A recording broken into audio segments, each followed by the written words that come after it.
importante, incluso en casos de multinacionales, el hecho de que se pueda intervenir judicialmente, es decir, que un juzgado como pena o incluso como medida cautelar, todavía no se ha desvirtuado la presunción de inocencia y como medida cautelar se puede designar por el juzgado una persona que intervenga judicialmente en esa empresa, que la administre. Para una gran multinacional esto es la muerte de cara a la competencia, porque siempre evidentemente el know-how tiene su importancia. Pero claro, no vengo aquí a hablar de economía, no es mi temática, pero sí que les quiero explicar que el núcleo de la charla va a girar en torno a los problemas dogmáticos que plantean esta inclusión de la responsabilidad penal de las personas jurídicas y fundamentalmente con la denominada teoría del delito, que ustedes, cuanto menos los de licenciatura, ya si no la han cursado, la estarán cursando en parte general, que es todo lo que van a cursar en la teoría del delito, y en segundo lugar, en el aspecto procesal, deberemos plantearnos, aunque eso lo haremos, Dios lo quiera, en una futura charla, cómo adecuar un proceso concebido para imputados y acusados personas físicas a una persona jurídica, que no es más que una ficción creada por los hombres, creada por el derecho. Yo les voy a hablar un poco, voy a partir como hoja de ruta a efectos expositivos del caso español. En el caso de España, en diciembre de 2010 entró en vigor la responsabilidad penal de las personas jurídicas. Ya ha sido algo absolutamente inédito en nuestro ordenamiento jurídico, no había ninguna experiencia previa, ningún intento, ningún paso intermedio y de golpe y porrazo el legislador nos obsequió con una responsabilidad penal de personas jurídicas en el aspecto material, pero sin previsiones procedimentales. De manera que ha sido todo, está siendo, de hecho, todo un poco caótico. No estoy nada orgulloso, no vendré aquí a profetizar ni a alabar al legislador español, sin perjuicio de que el hecho de que un legislador opte por penar a personas jurídicas o no es algo discutible, como todo en el mundo del derecho, no siempre 2 más 2 son 4, como ustedes saben, y no es ese el núcleo de la charla, sino el modo en el que se ha hecho, y yo lo que en definitiva quiero no es sentar cátedra, no es lanzar afirmaciones apodícticas que fueran dogmas inconmovibles para adoctrinarles a ustedes ni nada por el estilo, sino abrir un espacio de reflexión, un espacio de debate y que ustedes mismos se planteen, porque de mañana pueden ser legisladores, se planteen si estas problemáticas se pueden subsanar o se pueden de alguna manera evitar caer en los mismos errores que el legislador español. Entonces, partiendo de esta legislación, la pregunta es ¿qué ha hecho el legislador español? Pues el legislador español ha seleccionado diversos delitos, por tanto ha optado por un sistema de numerus clausus y tampoco parece que haya tenido un criterio muy claro a la hora de definir qué delitos puede cometer una persona jurídica o no, porque, por ejemplo, ha elegido la estafa para que la pueda cometer una persona jurídica, pero sin embargo ha dejado fuera el delito societario y la apropiación indebida. Por tanto, no sabemos muy bien bajo qué parámetros o bajo qué criterios ha seleccionado este tipo de delitos. Entonces, el legislador español ha establecido una responsabilidad penal directa y una responsabilidad penal autónoma de las personas jurídicas. Es decir, cuando digo directa quiero decir que no es subsidiaria. ¿De acuerdo? No es, yo creo que en Venezuela también está en vigor la responsabilidad civil del Estado cuando un funcionario comete un delito. Es decir, no es una responsabilidad civil subsidiaria, una responsabilidad penal en este caso subsidiaria, sino absolutamente directa. Cuando digo que es autónoma quiero decir que no es dependiente o accesoria de la responsabilidad penal de la persona física que materialmente va a ser la que va a cometer el delito, porque las empresas no van por el mundo delinquiendo en cuanto no tienen capacidad. Pero claro, hemos llegado al extremo, y aquí quiero que se fijen y que pongan atención, de que cuando digo que no es dependiente o accesoria porque es autónoma de las personas físicas, el legislador español ha llegado al extremo de excluir o de prever expresamente que, aunque no puede individualizarse a la persona física responsable, o aunque se la individualice y esta persona, por lo que sea, no haya podido ser juzgada porque se ha fugado, porque está en rebeldía, porque ha fallecido, la persona jurídica va a responder igual. Independientemente de que en el seno de una empresa no se puede identificar qué concreta persona, qué concreto cargo directivo pueda ser el que ha ejecutado ese delito. Y esto, desde luego, comprenderán ustedes fácilmente que es sumamente extraño en la medida en que yo les voy a explicar cuáles son las dos hipótesis básicas en las que el legislador español ha previsto que una persona jurídica pueda ser considerada culpable penal. Y el común denominador es la comisión de un delito por parte de una persona física. Eso es evidente, es innegable, porque como les digo, las personas jurídicas no tienen esa capacidad física. Hay dos supuestos. En primer lugar, que el delito lo cometa la persona física, que sea representante legal o administrador de hecho, de derecho, en nombre o por cuenta de esa persona jurídica y en provecho de esa persona jurídica. O una segunda previsión, una segunda hipótesis, mucho más amplia, que es que sea una persona física sometida a la autoridad de estas personas físicas, es decir, de estos directivos, de estos administradores, en ejercicio de actividades sociales y también en provecho de la persona jurídica. Al hilo de esto yo les lanzo fogonazos, como flashes, ¿no? Una serie de consideraciones para que ustedes los tengan muy en cuenta. En primer lugar, convendrán conmigo en que esta construcción, así como se la he planteado, existen otros tipos de construcciones, rompe con la teoría del delito elaborada desde antiguo por la dogmática penalista. Parece que ha quemado el legislador español, en un momento ha quemado todas las bibliotecas de toda la dogmática a nivel mundial. Y concretamente con el principio de culpabilidad como proscripción de la responsabilidad penal puramente objetiva. Saben ustedes que los códigos penales de cualquier país democrático, de cualquier Estado de Derecho, son diáfanos a la hora de exigir para la comisión de un delito, para apreciar la culpabilidad, o bien dolo o bien imprudencia. Esto es una premisa básica en cualquier sistema que se precie. Claro, la persona jurídica, ¿qué es? Lo he avanzado antes y ustedes lo saben, es una ficción del derecho. La persona jurídica no actúa por sí misma, actúa la persona física. Y menos aún, y aquí esto es lo importante, menos aún tiene conciencia propia o sentido de la responsabilidad, que son notas predicables única y exclusivamente de las personas físicas. Yo puedo concordar en que una persona jurídica, si me quito todos los prejuicios, puede actuar, porque la persona jurídica puede suscribir un contrato. Igual que lo puede suscribir lícito, lo puede suscribir ilícito. Lo que ya el paso a donde no alcanzo a comprender es en aquel momento en el que la persona jurídica tiene que plantearse esa noción de la ilicitud o esa conciencia propia de sentido de responsabilidad. En segundo lugar, esta construcción, tengan en cuenta ustedes que desde el punto de vista procesal, para quien se vaya a dedicar ustedes al litigio, ha facilitado enormemente la carga de la prueba a la acusación. Siempre habrá un culpable. Así como yo se lo he planteado, y es que simplemente lo que he hecho ha sido estudiar el caso español, siempre va a haber un culpable, la persona jurídica, es evidente. Les he dicho, aunque no pueda individualizarse la persona física responsable, o aunque no pueda dirigirse el proceso contra ella, la persona jurídica, en tanto que la responsabilidad penal va a ser directa y va a ser autónoma, va a responder. Claro, la relajación de la acusación va a ser evidente. Hasta el día de hoy, en España, hasta el 23 de diciembre de 2010, cuando se cometía un delito en el seno de una empresa, sea grande, sea pequeña, sea mediana, el esfuerzo de la acusación debía girar en torno a perseguir, a indagar dentro de esa estructura societaria, dentro de ese ente jurídico, qué concreta persona, a detectarla, qué concreta persona ha sido la que ha actuado, qué persona, y dirigir el proceso contra ella y desvirtuar la presunción de inocencia de esta persona. A día de hoy, la situación cambia. Si es un delito de los contemplados en la eventual responsabilidad de la persona jurídica, nos vamos a la empresa X, Sony Ericsson, con 20.000 directivos. ¿Se ha cometido un delito? Sí. No encuentro a la persona física, no pasa nada. Ericsson, pena de muerte. No pasa absolutamente nada, porque se ha constatado la existencia de un delito a pesar de que no haya autor y a pesar de que esta persona esté fugada o haya incluso fallecido, que como saben, el fallecimiento es una causa de extinción de la responsabilidad. Por tanto, es un poco, como les digo, alarmante a efectos de que se asienten empresas en España con esta situación. En tercer lugar, yo me pregunto, y lanzo la pregunta, ¿dónde queda la presunción de inocencia del todo acusado? Con carácter previo les digo que el Tribunal Constitucional Español, siguiendo la estela del Tribunal de Garantías alemán, ha reconocido a las personas jurídicas algo evidente que es la titularidad de derechos fundamentales. No la presunción de inocencia por cuestiones obvias en este caso, pero sí otro tipo de derechos como la probabilidad, etcétera, etcétera.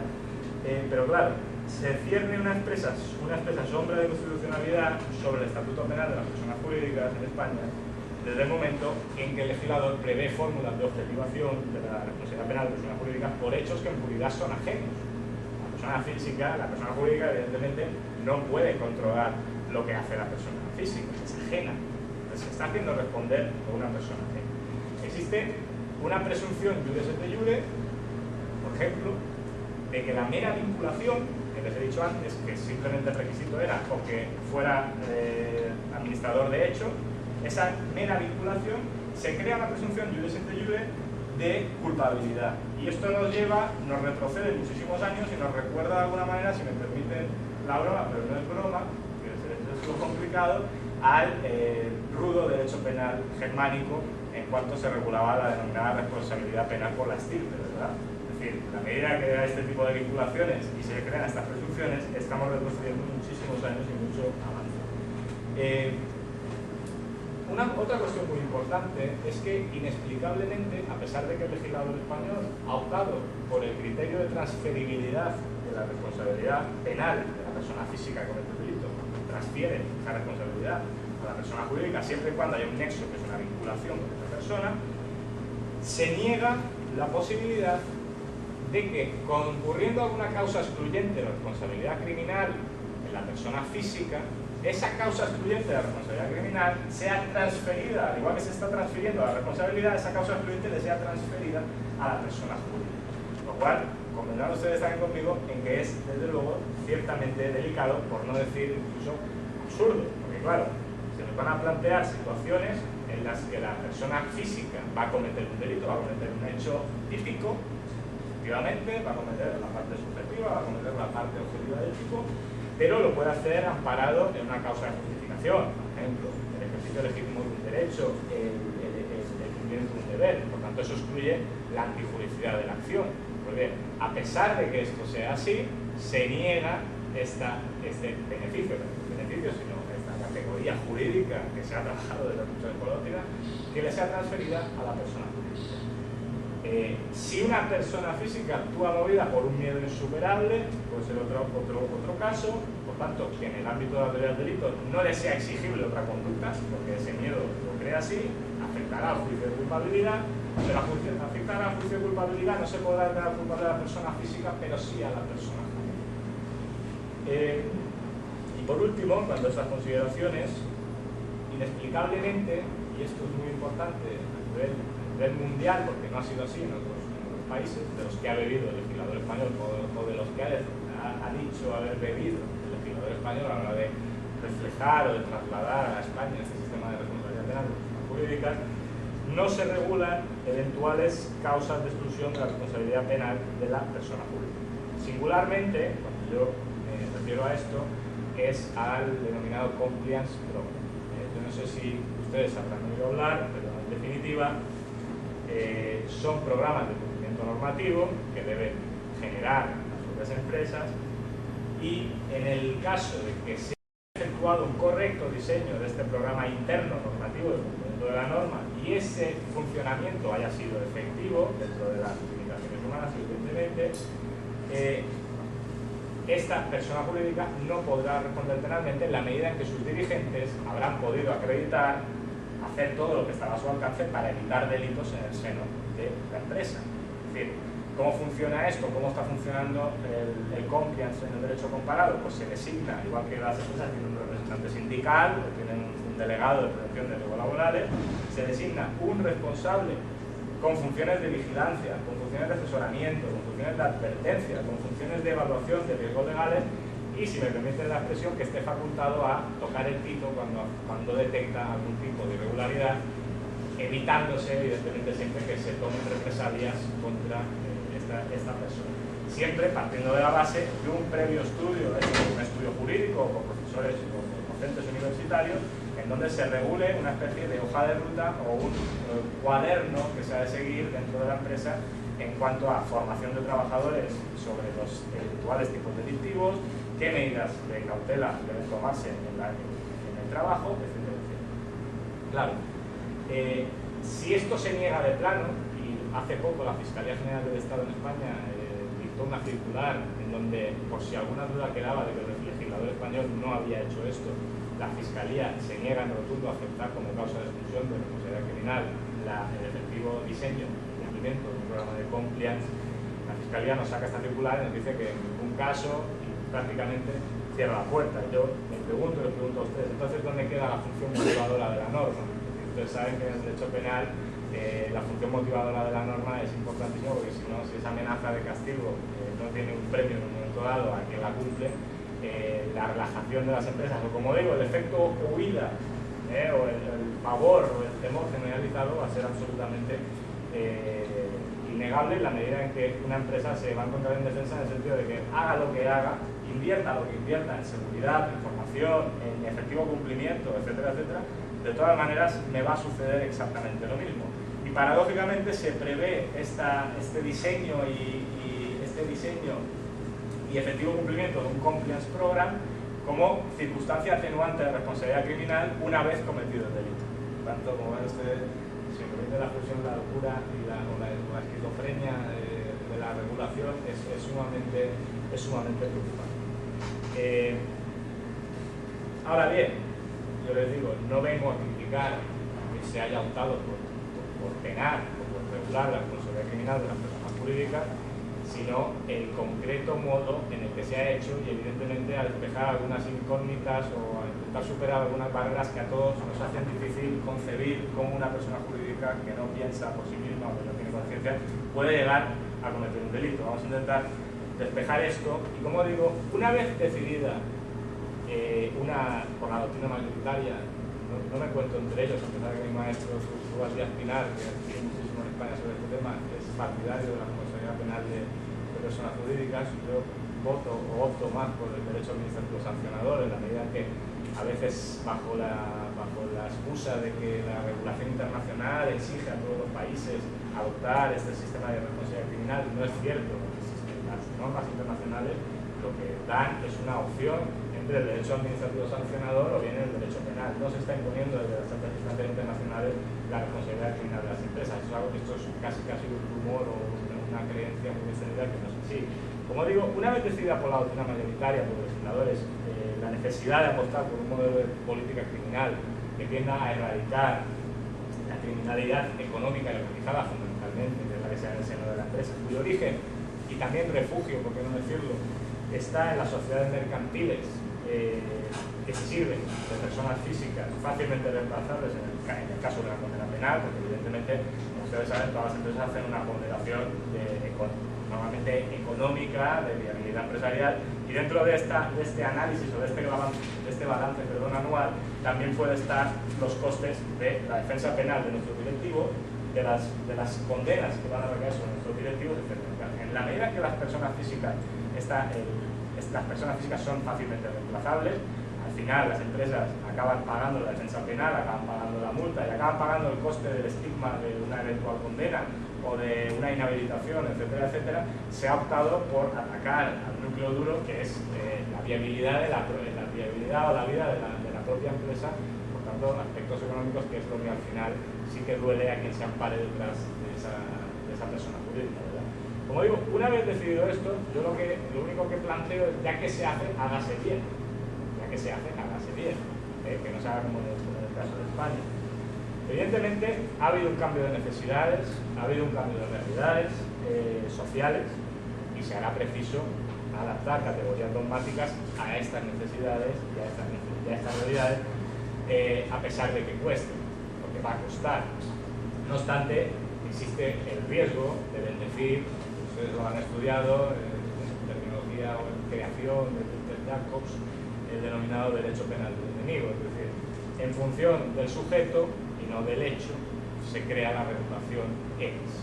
Evidentemente, el hecho de excepcionar las categorías dogmáticas de la teoría del delito en función de quién sea el receptor de esa norma penal puede crear este tipo de disfunciones y, de llegar a generalizarse, puede expandir este denominado derecho penal del enemigo, pero bueno, tampoco hay que alarmarse en demasiado. Como digo, se han criticado reticencias a la doctrina, a los partidarios o los pro pena a la persona jurídica, han criticado duramente además reticencias como las que yo pude tener en principio, a pesar de que ahora ya me he abierto un poco, me han ido convenciendo poco a poco, manifestando que en realidad la negativa a la apertura a la responsabilidad penal de personas jurídicas tiene un peso decisivo, y yo creo que ciertamente es así, poco a poco cada vez más nos va dando cuenta, razones culturales y razones de tradición jurídica.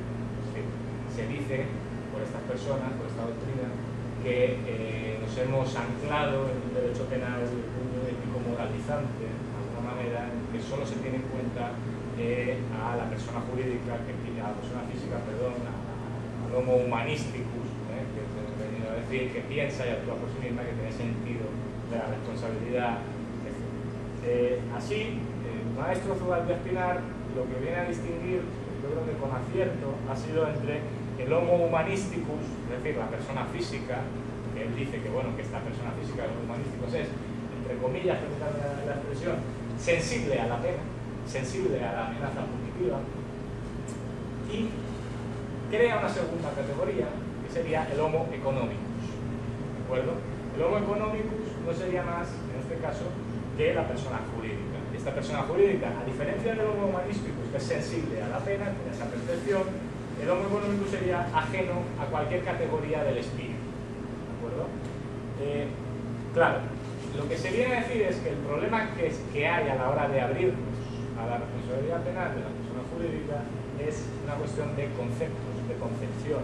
Si nosotros concebimos la acción como un comportamiento estrictamente humano, biológico, evidentemente nunca podremos abrirnos a la responsabilidad penal de las personas jurídicas, aunque como les he dicho, el tema de la acción no me preocupa tanto, no tiene que ser tanto impedimento en la medida en que, insisto, la persona jurídica puede otorgar negocios jurídicos, y los puede otorgar lícitos y puede otorgar negocios jurídicos también criminalizados. El problema está en el concepto de culpabilidad. Si nosotros tenemos un concepto de culpabilidad como que se viene construyendo desde antiguo en la doctrina, que estamos nosotros asentados, este concepto de culpabilidad es en clave biopsicológica, puramente. ¿Qué nos dice esta doctrina, su culpabilidad en concreto? Pues que la solución pasa por adecuar los conceptos de acción, los conceptos de culpabilidad, adecuarlos a unos propios para la persona jurídica sobre los que exigir la responsabilidad penal sin violar garantías constitucionales. Y así, de diversas construcciones dogmáticas en las que no me detendré, tanto para no aburrirles como para no perder el avión, digamos que las dominantes se ciñen a lo que el autor alemán Tiedemann ha denominado la culpabilidad por defecto de organización. ¿Verdad? ¿Qué quiere decir Tiedemann cuando agrupa a este grupo de pensadores en la culpabilidad por defecto de organización? Pues que cometido el hecho de conexión por la persona física, hemos dicho que es la base de la hipótesis que una persona física comete un delito, la persona jurídica será culpable únicamente y solamente si ha omitido tomar las medidas de cuidado necesarias para garantizar un desarrollo ordenado y no delictivo de la actividad de la empresa. ¿De acuerdo? Al final nos vamos a lo que les decía antes. Con un adecuado compliance program, que yo creo que va a tener un auge como está teniendo en España, las grandes empresas están contratando a grandes firmas legales para que les asesoren esta materia. Quien tenga un buen compliance program y no solamente lo tenga, lo compre, lo meta en un cajón, sino que delegue determinadas personas, incluso externas de la empresa, para que, como les he dicho antes, si me permite la expresión, vaya un representante de los trabajadores también o de la empresa con un silbato y tenga la potestad de silbar, de sacar tarjeta roja, expedientar a estos trabajadores, etcétera, etcétera, y se constate ese efectivo funcionamiento, en la medida en que haya existido una diligencia razonable, una diligencia exigible en los mandamases de esta empresa, esa responsabilidad penal no se va a poder exigir en la medida en que efectivamente se habrá cometido un hecho típico, un hecho antijurídico, un hecho culpable, pero no en este caso un hecho punible. En función de cómo distribuyamos la actividad del delito, también podría considerarse no antijurídico, se considera una causa de exclusión de la culpabilidad. Pero en definitiva, algo que no tendremos en España, si algún día se instaura en otros países esta responsabilidad penal, considero, insisto, hacer hincapié que es muy importante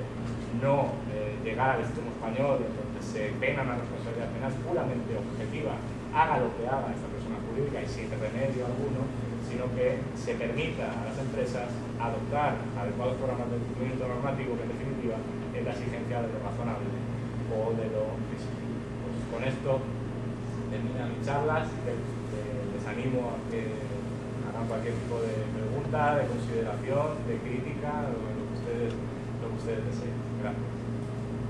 Tan bonito.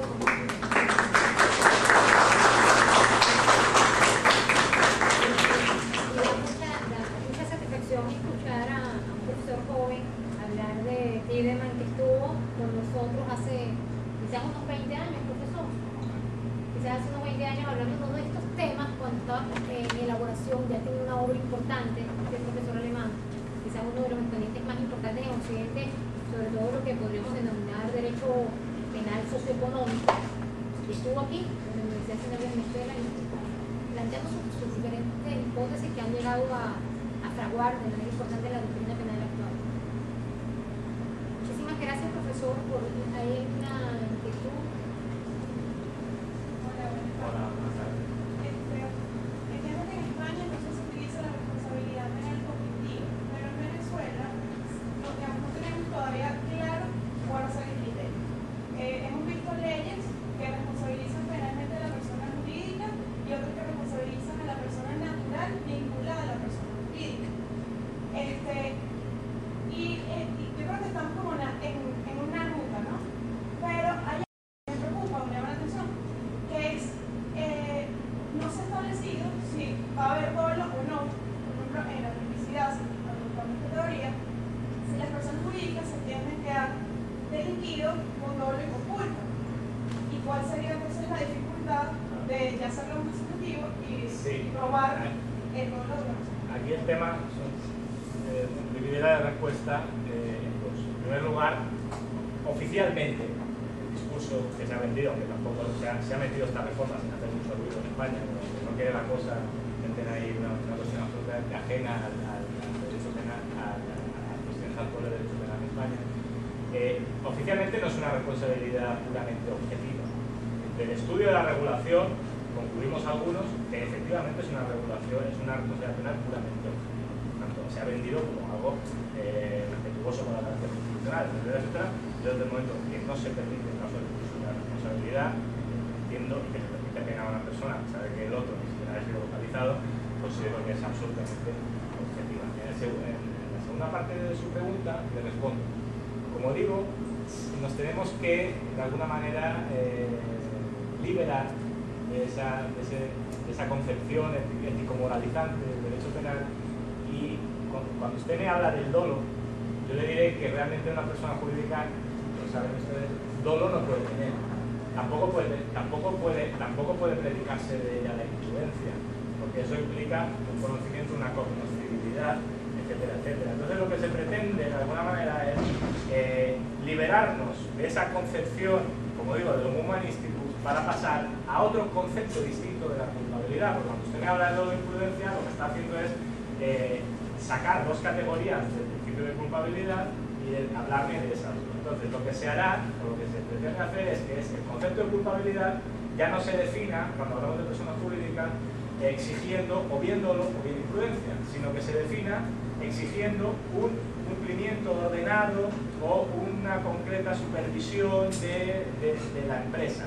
Al final, es muy complicado desasirse de esas categorías y ciertamente a mí me sigue costando y me parece más como una cuestión de imprudencia, porque desde el momento en el que hablamos, y de la persona física, evidentemente, porque la persona jurídica no puede ser consciente, eso es innegable y es la mayor pega o el mayor reproche que se le puede hacer a los defensores de la responsabilidad penal de la persona jurídica.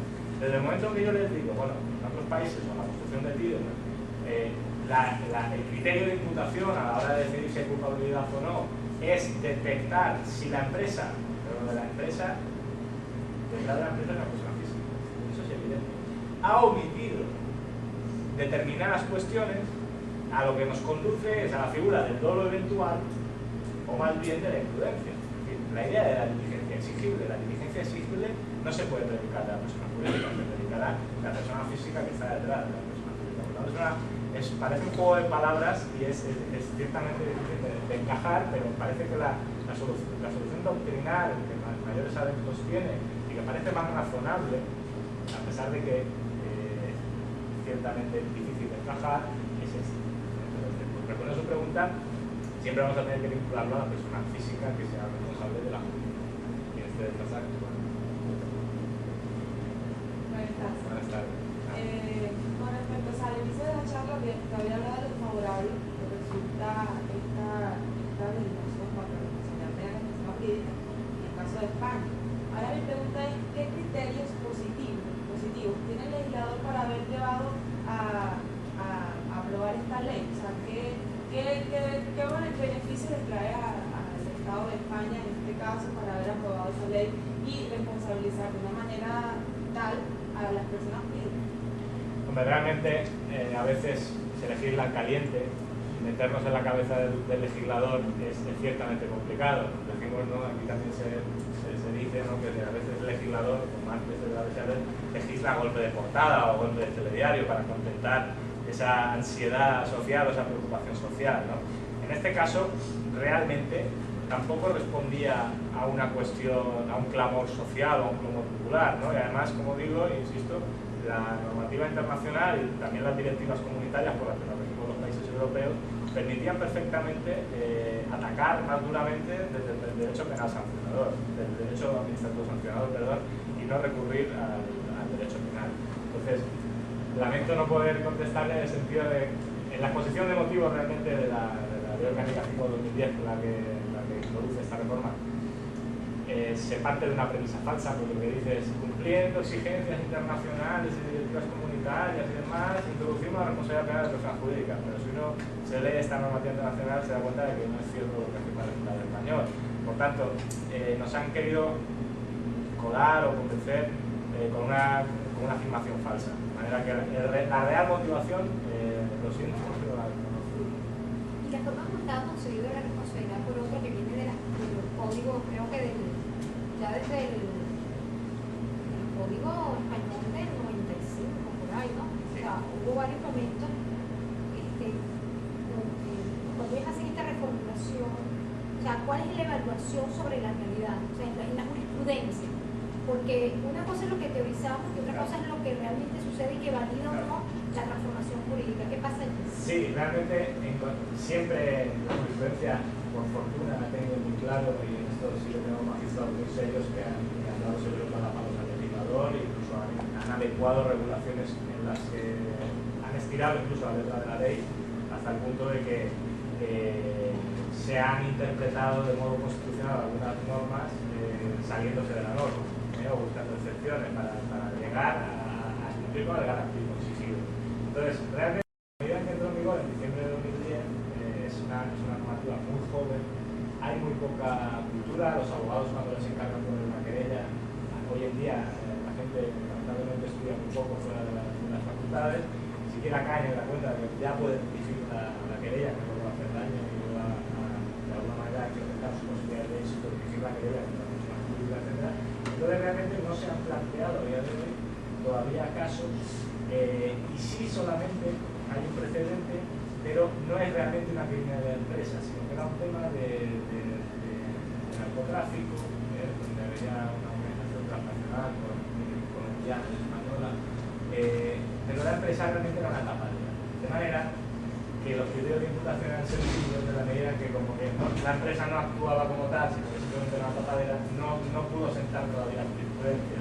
Estamos a la espera de ver cómo se reacciona y sobre todo expectantes y con los dedos cruzados en la medida en que el legislador, la jurisprudencia corrija esa falta de previsión de la causa de exclusión de la responsabilidad penal aplicando programas de cumplimiento normativo, porque las empresas están gastando mucho dinero y están empleando muchos recursos en adaptarse y en formar a sus trabajadores y en comprar, por ejemplo, contratar programas de cumplimiento normativo, y si quiere ver qué es lo que va a suceder con esa cuestión.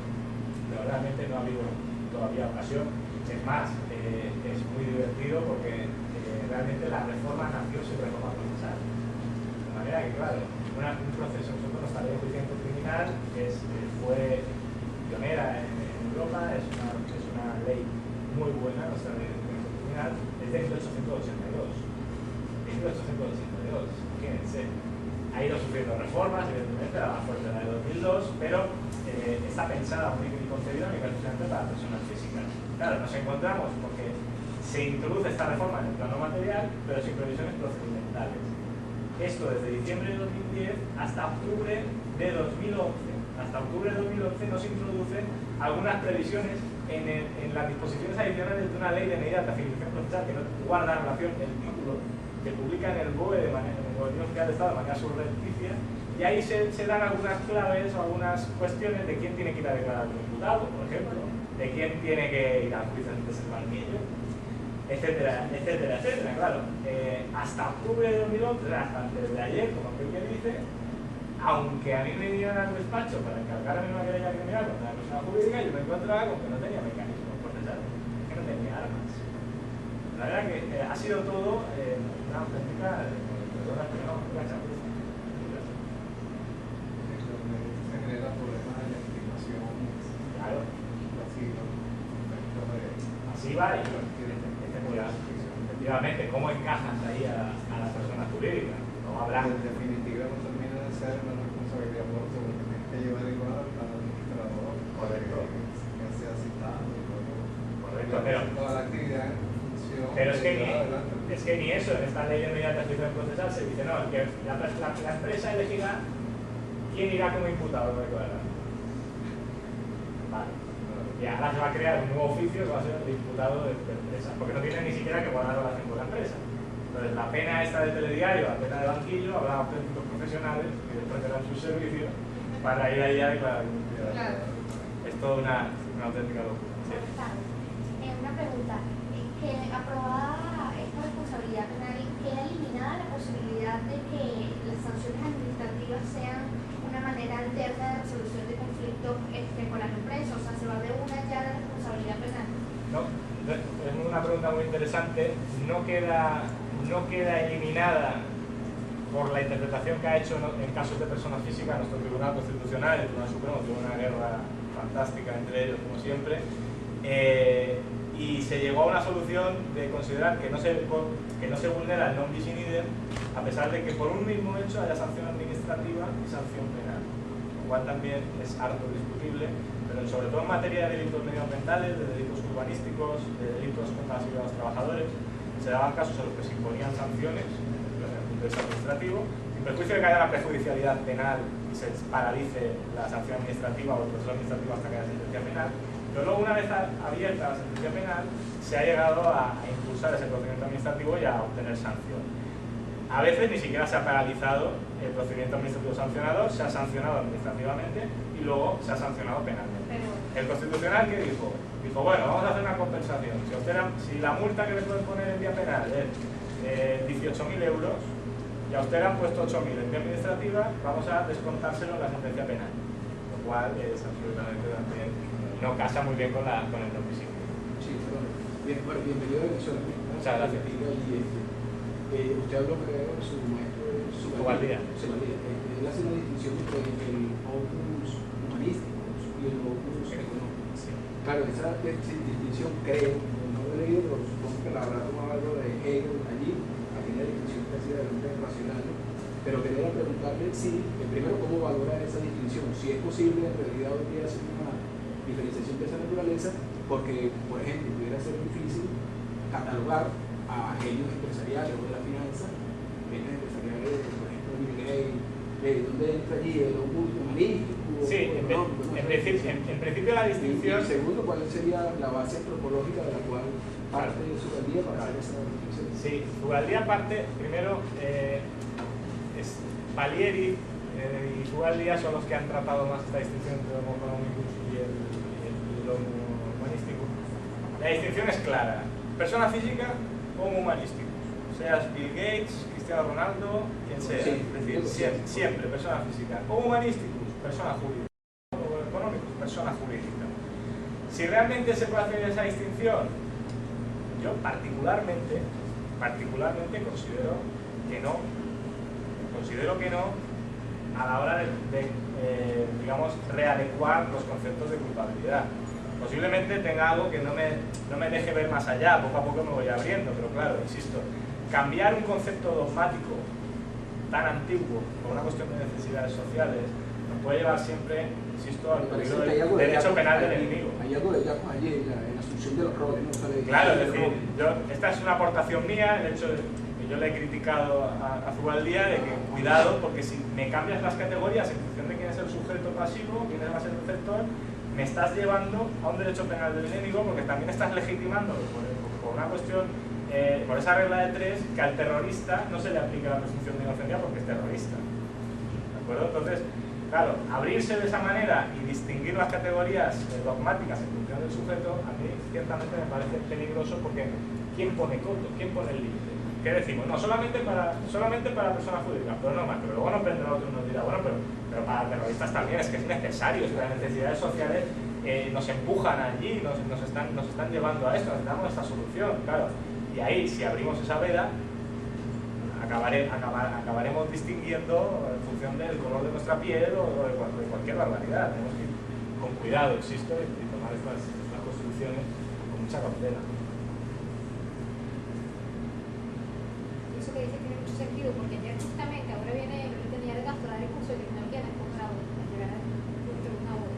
Y ella insistía muchísimo en estos libros, en que el retorno del positivismo es tan poderoso, que no escucha esto, ya no es un lugar común. O sea, ya no es un lugar común desde la perspectiva garantista, temer al peligrosismo, lo que quiero decir. Porque es que el peligrosismo ya se reideologizó de tal manera que en el Premio Mundial de Criminología se le entregan a un biólogo genético que supuestamente es un descubrimiento determinista de carácter lombrosiano, sí, porque Lombroso en su época ya era retrógrado, o sea que es algo increíble.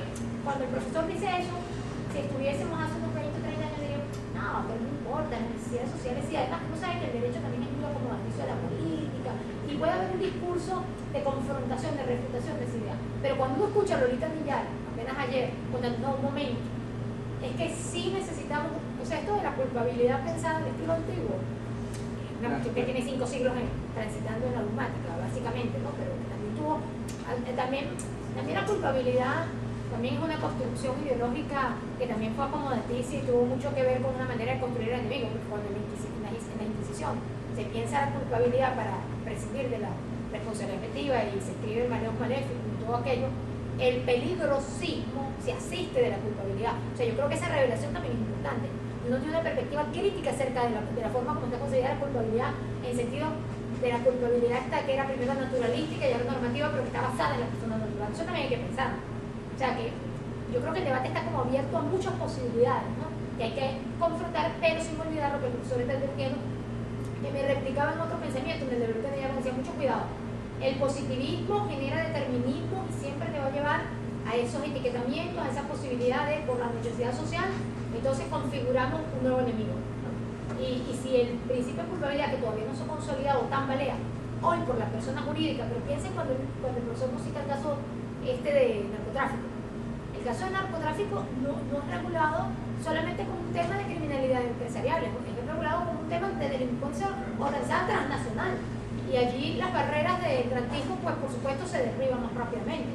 Entonces, si esa seccionalidad da lugar a que abras otras puertas, cuando nos vamos a ver, pues hay ese riesgo. O sea, que ahí ser conservador no es ni tan malo, es lo que veo en su discurso. Intentar ser prudentes y restrictivos, interpretar restrictivamente siempre la norma penal. Claro, hasta que evolucionemos como para poder avanzar. Tenemos maduros intelectualmente, como decir, sí. En Venezuela pasa algo más terrible.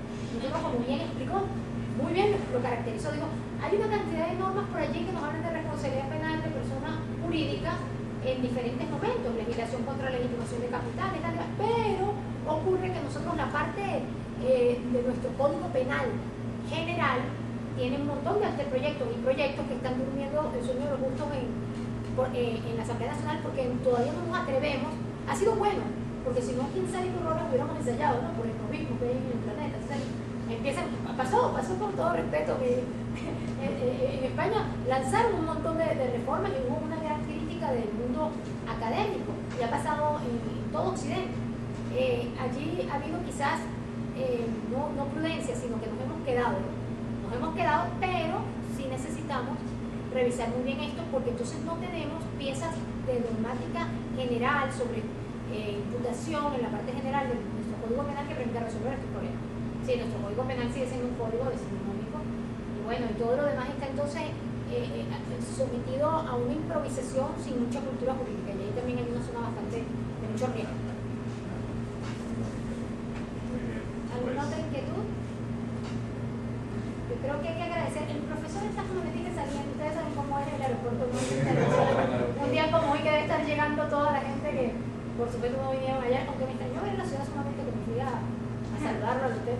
Sumamente sola en la noche. Él estaba muy preocupado porque decía, esta ciudad es así. Digo, no, esta ciudad es muy movida. Pero estaba todo el mundo. Yo digo, o regresaron muy temprano a la playa, están durmiendo, porque son muy disciplinados para despertarse a las 5. O es que no han regresado. Hoy me dijo, más de la mitad de la ciudad no ha regresado, porque no había nada de tráfico, ¿verdad? Y de hecho en los salones había... Como los españoles, especialistas en alargar los puentes de la... Pero de verdad que estamos muy profesor. Muchísimas gracias. Y Cualquier bueno, cosa.